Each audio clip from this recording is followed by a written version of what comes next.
Okay, so generative AI is absolutely everywhere, right? And businesses are pouring billions into it. But let's ask the really uncomfortable question. Is anyone actually seeing a real financial return on that investment? Well, it turns out the key to unlocking AI's true value, it isn't about those small tactical wins. It's about a massive shift in thinking, seeing AI not just as a cool new tool, but as the core infrastructure of your entire business. And this is the question every single business leader is grappling with right now. You're investing money, you're experimenting, but when you look at the bottom line, does the reality actually match the hype? For a lot of people, there's this growing feeling that a huge piece of the puzzle is just missing.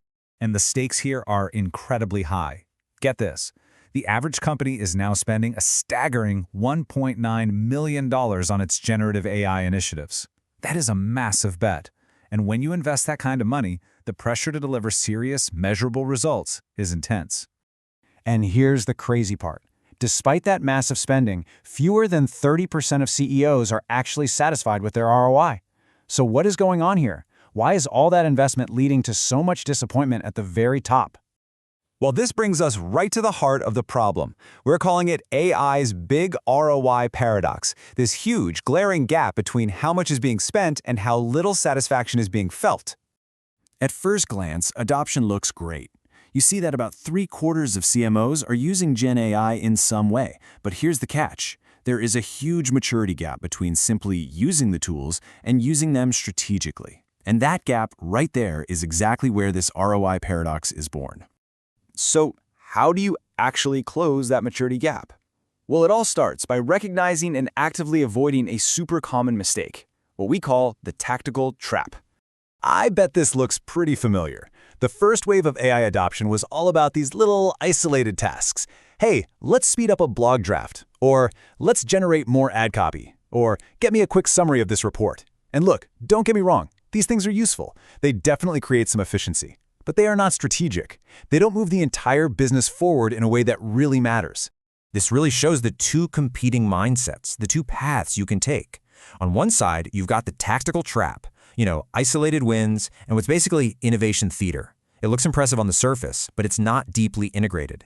But on the other side, that's the strategic shift, building unified systems where AI becomes the core operational infrastructure. That is the absolute game changer. Okay, so how do you actually make that critical leap from tactical to strategic? This brings us to the core solution we've been talking about, making the AI infrastructure shift. Jacob Badsgaard, the CEO of Disruptive Advertising, just puts it perfectly. He points out that the most advanced teams, they're not asking about one-off assets anymore. Instead, they're embedding AI deep into their entire process, from planning and coordination all the way through to testing and performance analysis. So what does operational infrastructure actually mean? Well, think of AI as the central nervous system for your marketing. It's the connective engine that ties everything together, that unifies campaigns, cuts down on friction, and just dramatically cranks up the speed of your entire operation. Now, I know that might sound a little abstract, a little bit business speak, but the results are incredibly tangible. The real power of this infrastructure approach is how these small initial efficiency gains start to snowball into massive advantages. Let's just trace this chain reaction because it's pretty cool. It starts small. AI helps you write creative briefs in, say, half the time. Okay, great. But because you saved that time, your team can now run way broader, more ambitious tests. And those bigger tests, they deliver sharper, more reliable insights. And those insights, in turn, lead to much smarter budget allocation. You see, each step builds on the last, creating this powerful compounding effect. And this is where the rubber meets the road. It's not just a nice theory. This compounding speed is what creates real, measurable lift in performance across all your channels. Your search campaigns get smarter, your social ads hit harder, your email marketing gets more targeted. Everything just starts to work together, in sync. But let's be real. All the speed and efficiency means absolutely nothing if you can't prove its value. In today's climate, it's not enough for AI to be clever. You have to prove its real hard dollar impact on the business. The data clearly shows that we're at a major inflection point. 2/3 of marketing and sales teams are already reporting revenue increases from using GenAI. 1/5 of organizations are seeing returns greater than 30%. The gains are absolutely happening, but they're going to the teams that have figured out how to operationalize AI beyond those simple isolated use cases.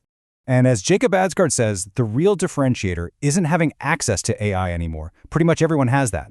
The competitive advantage now comes from having the discipline to turn it into repeatable, predictable performance. So, if there's one big takeaway, it's this. The conversation in the boardroom has fundamentally shifted. A year ago, leaders were impressed by what AI could produce. A cool image, a paragraph of text. Today, they only care about one thing: what AI can prove, its direct impact on profit margins, on customer lifetime value, and on real, sustainable growth.